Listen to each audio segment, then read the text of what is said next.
Salam, hər vaxtınız xeyir əziz döyüş həvəskarları. Nokaut verilişi növbəti buraxılışı ilə efirdədir. Bugün qonağımız keçmiş döyüşçü və hazırda MMA müəllimi olaraq fəaliyyət göstərən İbrahim Məmmədəliyevdir. Xoş gördük səni İbrahim. Xoş gəlmisiniz. İbrahim, başlayaq ilk olaraq sənin döyüş karyerandan. Necə oldu ki, bu idman növündən başladın məşğul olmağa, bir sözlə tanışdığın hansı illərə dayanır? Uşaqlıqdan idmanla maraqlanırdım. Fərqli idmanlarla, döyüş növləri ilə də. Xüsusilə də cüdo ilə ən yaxşı alınan idman növlərindən biri cüdo idi və o idmanı çox sevirdim. Və biraz vaxt keçdikcə qardaşım Heydər Məmmədəliyev artıq tanınmış idmançı idi, dünya çempionu idi. MMA ilə məşğul olurdu və belə deyək, o ilə bir yerdə başladım MMA-ya. Nailiyyətlərin haqqında istərdim bir qədər danışaq. Hansı yarışlarda iştirak etmisən, hansı nəticələrin var beynəlxalq arenada və yaxud yerli arenada? Bakı çempionatı, Respublika çempionatlarında özümüzü göstərdiyi çempion oldum. Sonra ilk xarici çıxışım Avropa çempionatı idi, Pankration üzrə. Ora yaxşı hazırlaşdıq, ikinci yer tutdum. Ayağım sınmışdı o döyüşdə. Üzücü məqamlardan biri döyüş idman növlərində xüsusilə. Və ondan sonra artıq başladım karyeram. Fərqli döyüş növlərində özümü sınayırdım. Həm grapplingdə, həm jiu-jitsuda. Jiu-jitsudan dünya çempionu olmuşam. MMA-dan dünya kubokda 3-ə çıxmışam. Pankration üzrə idman ustasıyam. Yaş da elə də çox deyil və niyə görə belə erkən bu döyüş idman növləri ilə sağollaşmaq qərarına gəldiniz və müəllim fəaliyyətinə başladınız? Yəni davam etmək olardımı? Əslində davam eləmək olardı, bəli.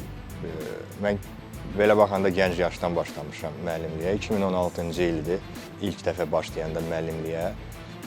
26 səhv eləmirəmsə yaşım var idi təxmini. Sadəcə o vaxtı daha çətin idi, menecerlər yox idi, döyüş az təklifləri gəlirdi, döyüşə bilmirdik.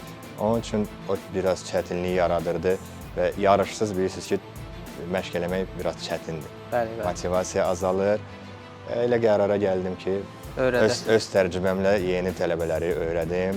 Tofiqin məşqlərində, eyni zamanda digər məsələlərdə ona köməklik edirdiniz. Bir qədər də bu haqda danışaq. Ümumiyyətlə, açığı Tofiqin məğlubiyyətini heç kim gözləmirdi. Düzdür, müəyyən məsələlər oldu, çəki problemi oldu, rəqib 5 kilo artıq çəkisi var idi. Düzdür, bu da yəqin ki, təsdiqləyərsən, ümumiyyətlə, döyüş idman növlərində çox cüzi çəki fərqi döyüşdə tamam fərqli ab-hava yaradır və nəzərə alaq ki, rəqibdə də bu kifayət qədər çox idi. Ümumiyyətlə, orada nə baş vermişdi? Necə oldu bu? Tofiq bu döyüşü qəbul etdi, əgər sir deyilsə? Bəli, deməli bir gün qalmış, səhər çəki olmalı idi. Tofiq artıq öz çəkisində idi, hazır idi, hər şey əla gedirdi.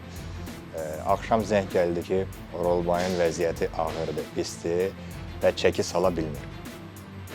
Biz dedik, heç olmasa 72-yə, çəki olmalıdır 73-üz.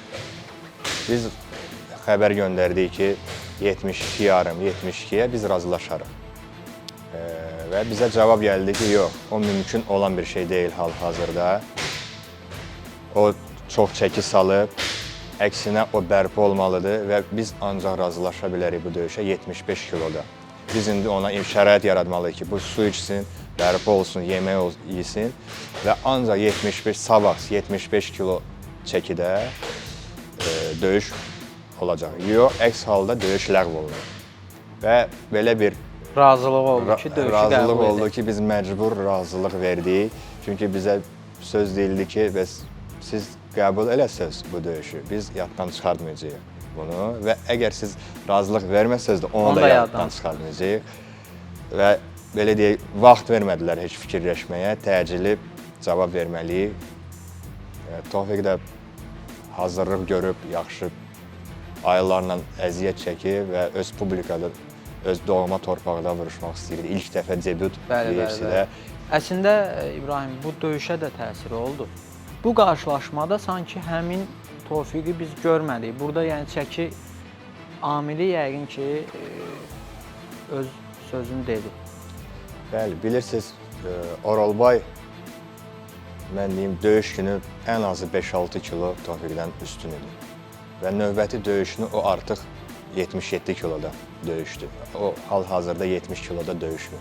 Çünki o çəkisini sala bilmir. Bu bir neçə dəfə təkrar olunub və bunu məcbur eləyiblər ki, əgər sən çəkini sala bilmirsənsə, sən növbəti kateqoriyaya keçməlisən. Və bugünkü gün bu artıq 77 kilodur. Welterweightdə özünü göstərir və yaxşı da göstərir. Və məcbur oldu, sənin deyim ki, İbrahim. Yəni Dana White artıq belə deyim, bezmişdi onun əlinə. Bu Tofiqlə birinci dəfə deyildi. Artıq bir neçə dəfə bu hal təkrarlandı və məcbur çəkisini dəyişdilər. Belə deyim, ortada olan elə Tofiqə oldu. Çox heyif, elədir. Hər halda düzdür, hər birimiz pis olduq, heyfsləndik, amma təbii ki, hər zaman irəliyə baxmaq lazımdır və Tofiqin növbəti döyüşü açıqlandı Samuel Sanchezlə. Bildirdilər ki, döyüşəcək, lakin Samuel Sanchez anidən artıq döyüşün vaxtı da məlum idi. Aprelin 5-inə təyin olunmuşdu. Bakı vaxtı ilə təxminən 5-7 arası olmalı idi bu döyüş. Lakin rəqib sosial şəbəkə hesablarından açıqlama verdi və dedi ki, qolum sınıb, müəyyən sparingdə zədələr almışam və bu döyüşdən çəkilirəm. Hər halda Tofiq o döyüş baş tutsaydı səncə şanslar necə idi və düzdür, Tofiqin rəqibi də dəyişildi. İndi bu haqda da danışacağıq. Hazırda Samuel Sanchez və Tofiq Musayevdən danışsaq, səncə şanslar faiz nisbəti necə dəyişər? Samuel Sanchezlə döyüş, mən fikirləşirəm ki, Tofiq favoritdir. Çünki Tofiq daha təcrübəli rəqibidir və daha təcrübəli rəqiblərlə döyüşüb. Samuel Sanchezin bu birinci döyüşü olmalı idi. O Dana White Contender seriyasını utdu və kontrakt qazandı. Bəli. Amma UFC-nin özündə birinci döyüşü olmalı idi və o Tofiq kimi rəqib görməyib. Yəni Tofiq qədər sürətli, təcrübəli, bu onun üçün böyük bir sınaq olacaqdı və mənim fikrimcə 70-in 30-una, 60-in 40-ına, yəni Tofiq favoritidir bu. Ümumiyyətlə Tofiqin döyüşdüyü rəqib var idi, Pitbull. O özü də UFC-yə gəlmişdi və elə də uğurlu olmadı. Düzdür, ümumiyyətlə Rizinlə UFC-yə keçən döyüşçülərin bəzilərində sanki alınmır. Və əlbəttə ki, UFC bir nömrəli təşkilatdır. Dünyanın ən güclü döyüşçüləri, hamı çalışır. MMA idmanına başlayan idmançı, kim ki özünə karyera qurmaq istəyir, ən üst səviyyə UFC-dir, bir növ olimpiya oyunları kimi. Bəli, bəli. Yəni bütün idmançıların o olimpiya növlərində necə arzusu olur ki, olimpiya çempionu olun. Medal orada qazansın. Bəli. Və MMA idman növündə də kim ki başlayır və özünə karyera qurmaq istəyir, onun arzusu odur ki, düşsün UFC-yə, ondan sonra da kəmərə qədər irəliləsin. Amma Rizin'də məsəl üçün Projaçka var, döyüşçü. Bəli, o eyni vaxtda Tofiqlə döyüşüb, o Grand Prix-də, eyni gecədə. O da çempion oldu və ondan sonra keçid elədi. Hazırda da çox hal-hazırda çempion da oldu və yüksək səviyyədə də döyüşür. Çempion da oldu, hətta deyim Alex Pereira və eyni zamanda yəni o çəkidə light heavyweight gedir də, yüngül ağır çəkidə, yəni bu dəqiqə dominant döyüşçülərdən sayılır. Hətta Xamzat Chimayevin də belə bir sosial şəbəkələrdə müzakirələr gedirdi ki, Xamzat Chimayev Prohaska ilə döyüşə bilər. Səncə belə bir döyüş olsa şansları necə qiymətləndirərsən? Məncə Xamzat onlardan hamısından çox güclüdür. Onun güləş bazası və güləş səviyyəsi çox yuxarıdır və o gördüyün ki, bütün döyüşləri çox dominant üslubda udur. Yəni ki, o ilə çox çətin. Əslində Xamzat Chimayev çəki artırıb keçmək istəyirdi. Hazırda middleweightdə mübarizə aparır və Dana White çox sərt bir şəkildə bildirdi ki, yəni kəmərivi qazanmısan, hal-hazırda onu müdafiə eləməlisən və çox döyüşçülərə çox sərt davranır. Biz yəni bundan əvvəlki illərdə görmüşük ki, yəni aparıcı idmançılarla UFC arasını yaxşı edir. Amma bu son illərdə belə deyil. Bu nə ilə qaynaqlanır səncə? Ümumiyyətlə axır indi bu yeni ildən UFC Paramountla müqavilə bağlayıb, böyük bir müqavilə bağlayıb. Yəqin şərtləri dəyişib orada. O çox güman ki, şərtləri dəyişilib və daha çox belə deyək də qanlı döyüşlər istəyirlər, tez-tez döyüşsünlər. Paramount bilirsiniz də böyük bir təşkilat. Tofiq Musayevin rəqibi dəyişdi və Ignacio Bahamendeslə qarşılaşacaq. Bu ad da bizə heç də yad sima deyil, çünki Rafael Fiziyevlə UFC Bakıda biz artıq onun qarşılaşmasını görmüşük yəni əli, ayağı çox uzundur. Yəni qarşındakı rəqib üçün kifayət qədər təhlükədir bu. Yəqin ki, razılaşarsan. Eyni zamanda parteri də kifayət qədər yüksəkdir. Biz görmüşük klinçləri, yəni ayağının uzunluğu ilə elə klinçlərlə rəqibin boğur. Aktivində nokautla qələbə var. Bahamondes əlbəttə ki, bizim publikaya artıq hamı tanıyır onu. Bakıdakı UFC-də Rafael Fiziyevlə döyüşüb. Ciddi rəqibdir, təcrübəli rəqibdir. UFC-də artıq çox döyüş keçirib. Dediyim kimi, həm submission da var, həm nokautlar da var. Boyu uzun, əlləri, ayaqları uzun, yaxşı distansiyanı hiss eləyir. O döyüşdə səhv buraxmaq olmaz. Çox ciddi bir döyüşdür. Məncə 50-nin 50-yədir. Tofiq də yəqin ki, ona görə hazırlaşır. Mütləq. O elə idmançı ilə gələk ona uyğun hazırlaşasan, taktiki hazırlıq olsun və o zəif yerlərini axtarıb tapmaq lazımdır. Döyüşə az bir vaxt qalmış, rəqib dəyişir. İndi düzdür, bəxtimiz onda gətirdi ki, biraz qalıb döyüşə, heç olmasa, yəni 10 gün qalmış, bir həftə qalmış rəqib dəyişmir. O daha katastrofik olardı, mən düşünürəm. Yəni bir qədər vaxt var, amma yenə də rəqibin dəyişməsi, çünki artıq müəyyən bir vaxt qoyur UFC və bir 3-4 ay verir yəqin ki, sən rəqibi tanıyırsan, bilirsən, ona uyğun hazırlaşırsan. Düzdür, tam fərqli rəqib. Çox da qısa deyil, düzdür, biraz var. Çox qısa vaxtımız var əslində, bir aya belə deyək də təxmini. Samuel Sanchez də boyu uzundur, düzdür. Bahamondes qədər yox, amma o da uzundur. Tofiq uzun rəqibə qarşı hazırlaşırdı döyüşə. Bir də Sanchez də daha çox strikerdir. Yəni ki, əl-ayaq zərbələrinə daha çox xoşlayır. Bahamondes də onun kimi əl-ayağa daha çox xoşlayır. Döyüş üslubu odur. Amma biraz fərqlidir. O müəyyən dəyişikliklər əlbəttə ki, olacaq. Ümid edirəm ki, vaxtımız var. Yaxşı olar. Bəli, düzgün hazırlaşmaq olar. Bu döyüşdür, hər an hər şey ola bilər. Biz Tofiqdən yalnız və yalnız əzmkarlıq və qələbə gözləyirik. Lakin nəticədən asılı olmayaraq hər bir halda Tofiqə uğurlar arzu edirik. Vaxtımız az qalıb, istərdim qısaca olaraq İbrahim, ümumi Charles Oliveira və Max Holloway'in döyüşü nəzərdə tutulur və eyni zamanda UFC Ağev məsələsi aktualdır. Səncə Ağevin düzdür hələ ki tam olaraq təsdiqlənməyib ki, Ağevdə gecənin əsas qarşılaşmasından kim çıxacaq? Səncə kimi görmək olar orada? Bir ara deyirdilər İlya Topuria və Makhachev döyüşə bilər. UFC yəni ondan belə deyək yan qaçdı. İndi axır vaxtlar sosial şəbəkədə çoxlu məlumat gəlir, amma düzdür təsdiqlənməmiş məlumatdır. İndi bu yaxınlarda oxudum ki, Jon Jones da qayıda bilər. Qəbul etmirlər onun qayıdışını. Neçə dəfə kontrakt göndərirlər. Bəli, amma danışıqlar mən bilən bərpa olub və yeni danışıqlar olur. O çox güman ki, bu yaxınlarda belə bir xəbər eşidəcəyik ki, Jon Jones qayıdır və Ağ evdə döyüşəcək. Holloway və Oliveira. Çünki Oliveira artıq əsas döyüşlərində bir neçəsində məğlub olur və eyni zamanda elə Max Holloway ilə bu revanşdır və fürsətdir geri dönmək üçün. Əslində geri dönüş deyirik, yaş məsələsi deyirik. Biz Gage-də gördük ki, yaş elə də yəni önəmli deyil, hansı ki lightweight-də aparıcı fiqurlardan biri hazırda Paddy Pimblett'dən döyüşdü və elə ona da qalib gəldi. Səncə Oliveira nə edəcək? Bir də qisasını ala bilər? Ümumiyyətlə yaşla bağlı UFC-də görmək olur ki, bütün çempionlar 30-dan və yuxarıdır. Ümumiyyətlə Amerikada bu döyüşçülər 30, 35, 36, 40 yaşa qədər döyüşə bilirlər. Holloway, Oliveira ikisi də tanınmış simadır. İkisi də böyük fanat bazası olan idmançılardır. Yəni ki, bütün hamı onları izləyir.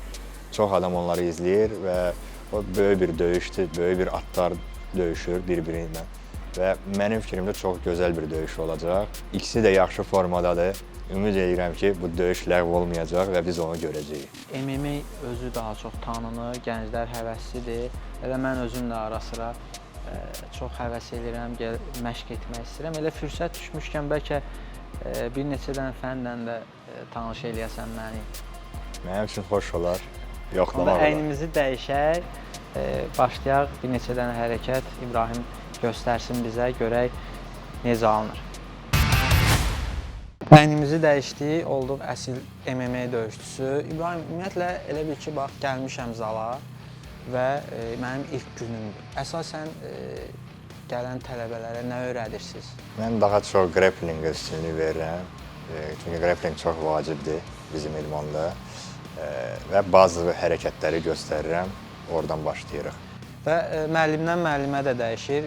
Nəzərə alaq ki, hal-hazırda yəni MMA-in gedişatı dəyişir və əgər burada nəyəsə nail olmaq istəyirsənsə, güləş yönümlü idman növlərinə daha çox üstünlük vermək lazımdır. Elə başlayaq, bizim müəllimimiz necə deyirsə, elə davam edək. Məsələn, ilk fəndimiz nədir? İlk fəndimiz ən sadə, döyüşlərdə tez-tez olur ki, vuruşandan sonra clinch, clinchdən sonra takedown və döyüş yerdə davam eləyir. Yerdə, məsələn, tutuşduq, mənim girdin ayağıma, 30 yıxdım mən, takedown. Bu vəziyyətdə ümumiyyətlə elə bir ki, bax, vururam. Burada vurursansa, mən öz ayaqlarımdan da istifadə eləməliyəm. Buradan çəkib, üstümə, buradan yığıram səni. Mən güləşənəmsə, hansısa fənd işlədəcəmsə, mən o fəndin üstündə işləyirəm. Yox, mən güləşdən qorxuramsa, mən buradan başlayıram qalxmağa. Yəni, əsas fənd, məsəl üçün, İbrahim, bax, xüsusilə biz Tofiqdə də gördük, kimura deyirlərdi ona. Bəli.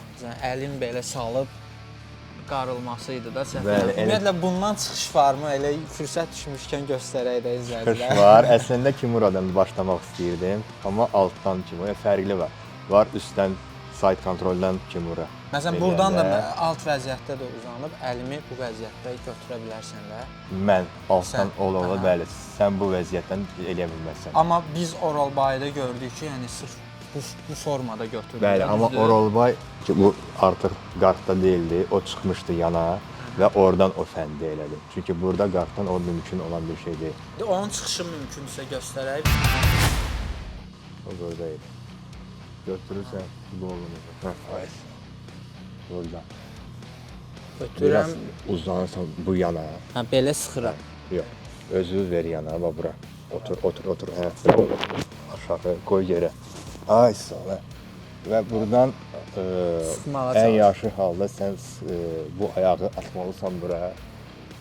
Ki mən təriflənə bilmirəm. Bəli. Bir damla qaldırırsan bu tərəfə, buradan kimura fəndə. Və sıxıram belə. Bəli. Buradan artıq çiyin sınır. Və buradan ümumiyyətlə mümkündür. Belə hazırda çıxış görsən. Burada artıq çətin məsələdir. Buna düşməyəsən gərək. Heç olmasa burada olanda ən azından çalışasan, əlini açarsan, uzadasan. Çünki buradan alınır. Kim ki kimura eləyir, onun məqsədi əlimi qatdalamaqdır. Belə sıxıb, mən də əksinə bura açmalıyam. Və ən vacib məsələ, məsəl üçün artıq kimura tutulubsa, mən bunu o tərəfə getməliyəm. Fırlanıb o. Mən imkan verməməliyəm ki, bura qaldırasan, əlimi gətirəsən bura. Mən çalışmalıyam bel üstə qalım. Ümumiyyətlə, ən çətin belə fəndlərdən biri də mən bilən gilyotin olmalıdır. Hansı ki, ayağa girəndə, məsəl üçün, mən ayağa girirəm və boynum düşür. Bu çıxılası bəlkə də çıxılası mümkündür. Mümkündür. Necədir, yaxşı? Birinci növbədə yenə də gəlir düşməyəsik o vəziyyətə. Çünki keçid eləyəndə biz başımız aşağı olsa, rahat boynumu götürüb boğucu fənd edir. Aha, bu formada, yəni boğa bilərəm. Necə idi o? Belə. Burada formada. Aha. Hı. Ha burada. Var bu qaydada. Hə. Amma belə də səhv etmirəmsə eləyirlər. Bəli, bunu da eləyirlər. Bu anakonda fəndidir. Bir də dars çox. Bir də belə sıxmaq. Amma ən çətini elə bu olar məncə tutub belə sıxmaq. O vəziyyətə uyğun. Oradan çıxmaq mümkündür. Mümkündür. Bütün göstərək də fəndlər onda həmin mümkündür. fəndi. Gilyotindən yoxsa? Bəli, gilyotindən. Məsəl üçün girdim. Bax, belə tutmuşam, sıxıram. Buradan mən gələk boynumu dik eləyim və yığım da buradan. Hə, yığıb və çiynini yükləyim, başımı qaldırıb, yenə də sənin hərəkətinə uyğun mən keçirəm. Əgər alınırsa bura, alınmırsa əllərim bax tazdadır. Bax buradan itələyirəm, yenə də yığıram boynumu. Yəni ki, o gedişat göstərir. Baxır rəqibim mənim nə edəcək. O fənddən yəni ki, 2-3 dənə yol var. O hərəkətə uyğun mən də hərəkət edirəm. Çünki biz bunun nümunələrində də görürük ki, UFC döyüşlərində sırf gilyətinə düşənlər avtomatik olaraq o fəndə düşürsə və yaxud belə fərq etmir. Yəni çox 80-90% bitirir. Çox vaxtı bitirir. Bəli, birinci növbədə düzgün girmək lazımdır. Boyun dik olmalı, bel dik olmalı. Yəni aşağı belə bu vəziyyətə bu formada gəlib girmək olmaz da. Yox, yəni. çünki indiki döyüşlər hamısı demək olar qara kəmər səviyyəsində bilik var və orada çoxlu fənd xırda bir səhv, detallı bir səhv, hər şey dəyişir. Yəni hər an gedə bilərsən. Yəni onda belə çıxır ki, əgər məsələn biz döyüşürük, zərbələr mən atıram və bu formada girməliyəm. Bu formada Dizimi görsən baş ya burada olur. belə. Hə, ya da girəndə də yenə də dik, bel də dik olmalıdır ki, mən boynumu əyə bilməm. Heç bir halda bu formada Heç bir giriş halda olmaz. sən bu halda girsən buradan çox rahat. Yəni avtomatik sən özünü rəqibə təslim etmiş sayılırsan. Şans verirsən, daha çox şans. Bəs əl-ayaq zərbələrində necə? Biz Həbib Nurmagomedovun və yaxud Dağıstan məktəbi və güləş yönümlü idmançılarda bunun şahidi oluruq ki, rəqib məsafə saxlamaq istəyir. Və yaxud John Jones'un özündə də yəqin ki, izləyicilərimiz də görüb, sən də görmüsən, ayaqları atır və yaxud takedown eləmək istəyəndə rəqibi məsafədə saxlayırlar. Ya o olan təqdirdə artıq güləşə girmək bir qədər risklidir, yoxsa fürsəti? Çətinləşir, amma belə deyək, MMA universal idman növünün olduğuna görə biz zərbə göstərib, ondan sonra keçid eləsək daha yaxşı olar. Çünki reaksiya fərqlidir. Zərbəni göstərirəm, sən zərbəmə uyğun reaksiya verirsən. Məsələn, əlini qaldırırsan, ya da ki, çıxırsan zərbədən. Ondan artıq mən ayaqlarım boşalır. Və zərbədən sonra həm distansiyanı mən qırıram, yaxınlaşıram, həm sənin reaksiyan olur, ya blok eləyirsən, ya çıxmaq istəyirsən və ondan sonra mənim keçidim daha rahat alınır. Nəinki birbaşa opmalısan. Çünki birbaşa opmanında sən distansiyanı saxlayırsan. Bir fəndi də istərdim səndən soruşum. Ümumiyyətlə, ayaq üstə kimuraya düşmək mümkündür? Oktagonun ortasında eləmək mümkün deyil, amma cage game deyirlər də, küncdə. Orada bəzi vaxtlarda düşə bilirsən o fəndə. Məsələn, buradan güləş gedir və buradan məsəl üçün mən əlimi salıb, formada dura bilərəm. Bu vəziyyətdə daha çox düşə bilər. Düzdür, bunu eləmək çox çətindir. Yerdə daha asandır bu fəndə eləmək. Və biri də var, məsələn, ayağını atıb, əli... Fly triangle çoxdur.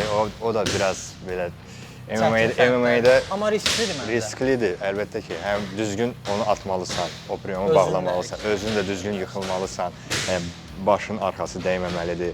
O hamısı yüksək peşəkarlıq tələb edir. Hər halda yəni çox geniş bir anlayışdır MMA.